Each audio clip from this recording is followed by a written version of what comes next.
আপনি কি জানেন প্রতিদিন ৫ ওয়াক্ত নামাজ পড়ার মাধ্যমে আমাদের শরীরে কি কি বৈজ্ঞানিক এবং সাইকোলজিক্যাল পরিবর্তন সংঘটিত হয়? প্রতিদিন ৫ ওয়াক্ত নামাজের মাধ্যমে শুধু আত্মার শুদ্ধি হয় না, বরং দেহ ও মনের উপরও আশ্চর্যজনক প্রভাব পড়ে। আধুনিক বিজ্ঞান এবং সাইকোলজি এই বিষয়ে অসংখ্য তথ্য দিয়েছে, যা জানার পর আপনি নিজেই অবাক হয়ে যাবেন। আজকের এই ভিডিওতে আমি আপনাদেরকে নামাজের মাধ্যমে মানবদেহে সাইকোলজিক্যাল এবং বৈজ্ঞানিক উন্নতির এমন কিছু বিষয় জানাবো যা আপনাকে চরমভাবে অবাক করে দিবে। তবে এখানে বলে রাখি, ভিডিওর শেষের তথ্যটি এতটাই শক্তিশালী যে এটি জানার পর আপনি নিজেই প্রতিদিন আরো মনোযোগ সহকারে নামাজ পড়তে চাইবেন। চলুন শুরু করা যাক। প্রথম প্রভাব, মানসিক চাপ কমানো। নামাজ পড়ার সময় আমরা যে নির্দিষ্ট পদ্ধতিতে দেহের অঙ্গ প্রত্যঙ্গ নাড়াচড়া করি এবং ধীরে ধীরে শ্বাস নেই, তা সাইকোলজিক্যালি আমাদের ব্রেনের স্ট্রেস হরমোন বা কর্টিসল লেভেল কমিয়ে দেয়। নামাজ পড়ার সময় ধীর এবং গভীর নিঃশ্বাস প্রশ্বাস নেওয়া হয়, যা আমাদের প্যারাসিম্পেথেটিক নার্ভাস সিস্টেম সক্রিয় করে। এটি শরীরের রিল্যাক্সেশনের অনুভূতি সৃষ্টি করে এবং কর্টিসল, যা স্ট্রেস হরমোন হিসেবে পরিচিত, তার মাত্রা কমায়। গবেষণা বলছে নিয়মিত ধ্যান বা নামাজের মতো কার্যক্রম কর্টিসল হরমোন নিঃসরণ কমিয়ে মানসিক চাপ, স্ট্রেস কমাতে সাহায্য করে। নামাজের মাধ্যমে এই প্রক্রিয়া স্বাভাবিকভাবে এবং সাবলীলভাবে ঘটে থাকে। গবেষণা বলছে নিয়মিত নামাজ পড়ার ফলে আমাদের মানসিক চাপ কমার পাশাপাশি আমাদের মস্তিষ্ক বেশি কার্যকরী হয়।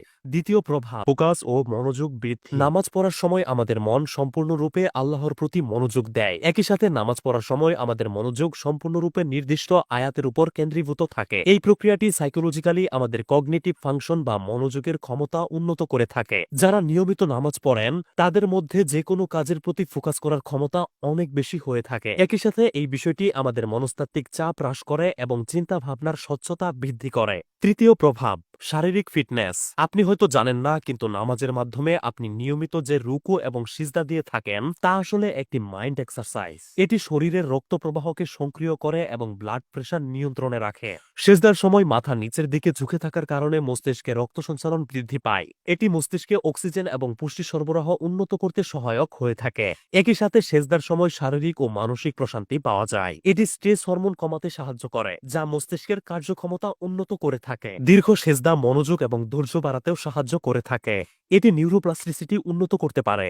এছাড়াও সেজদার সময় মাইন্ডফুলনেস বাড়ে। শুধুমাত্র সেজদার উপকারিতা নিয়ে বলতে গেলেই 10 মিনিটের উপরে একটি ভিডিও বানিয়ে ফেলা সম্ভব। চতুর্থ প্রভাব, ডিপ্রেশন এবং একাকিত্ব দূর করা। নামাজ একটি আধ্যাত্মিক অভ্যাস যা মানুষকে আল্লাহর সঙ্গে সংযুক্ত করে। এটি এমন একটি মনোভাব তৈরি করে যা ডিপ্রেশন এবং একাকিত্বের মতো মানসিক সমস্যাগুলো দূর করতে সাহায্য করে। নামাজ পড়ার সময় আমাদের মস্তিষ্কে সেরোটোনিন এবং ডোপামিন হরমোন নিঃসৃত হয়, যা আমাদের সুখী হওয়ার এবং ব্যাপক স্বস্তি পাওয়ার অনুভূতি দেয়। পঞ্চম প্রভাব, আত্মনিয়ন্ত্রণ বা সেলফ ডিসিপ্লিন বৃদ্ধি। নামাজ প্রত্যেকটি মানুষকে শেখায় শৃঙ্খলা এবং ধৈর্য। প্রতিদিন ঠিক টাইমে 5 বার অর্থাৎ নির্দিষ্ট সময় অনুসরণ করে নামাজ পড়ার অভ্যাস আমাদের জীবনে একটি আত্মনিয়ন্ত্রণের মানসিকতা তৈরি করে। গবেষণায় দেখা গেছে যারা নিয়মিত নামাজ পড়েন তারা জীবনের অন্যান্য ক্ষেত্রে, অন্যান্য কাজে অনেক বেশি ডিসিপ্লিনড। আর এখানেই শেষ নয়, নামাজের প্রভাব শুধুমাত্র আমাদের বর্তমান জীবনই নয়, বরং এটি আমাদের ভবিষ্যৎকেও সুন্দর করে গড়ে তোলে। আমার এই সম্পূর্ণ ভিডিওটি রিসার্চ করতে অনেকদিন সময় লেগে গিয়েছে এবং এই ভিডিওতে যা যা তথ্য বলা হয়েছে তা সম্পূর্ণ বিজ্ঞান ভিত্তিক এবং প্রতিটি ধাপে ধাপে শুকনো থেকে শুকনো ভাবে গবেষণা করে ভিডিওটি বানানো হয়েছে। তো আপনার কি মনে হয় না যে আমাদের দেহ, মন, ব্রেন ভালো রাখতে নামাজ একটি বৈজ্ঞানিক এবং সাইকোলজিক্যাল গাইডলাইন? এজন্যই তিনি বলেছেন, তোমার পরিবারকে সালাত আদায়ের নির্দেশ দাও এবং নিজেও এর প্রতি ধীর থাকো। আমি তোমার কাছে রিজিক চাই না, আমি তোমাকে রিজিক দিই এবং সফলতা কেবল তওবাকারীদের জন্য। সূরা আত-তোহা আয়াত 132। যারা যারা আমার এই ভিডিওটি দেখেছেন, আশা করি সবাই এই আয়াতের উপর ভিত্তি করে আপনার পরিবারের মানুষের সাথে ভিডিওটি এক্ষুনি শেয়ার করবেন এবং সবাইকে সাথে নিয়ে আজ থেকেই নামাজ পড়া শুরু করবেন। এত কষ্ট করে বানানো ভিডিওটিতে প্রতিদান হিসেবে অবশ্যই একটি লাইক দিবেন, যাতে ভিডিওটি আরো বেশি মানুষের কাছে পৌঁছায়।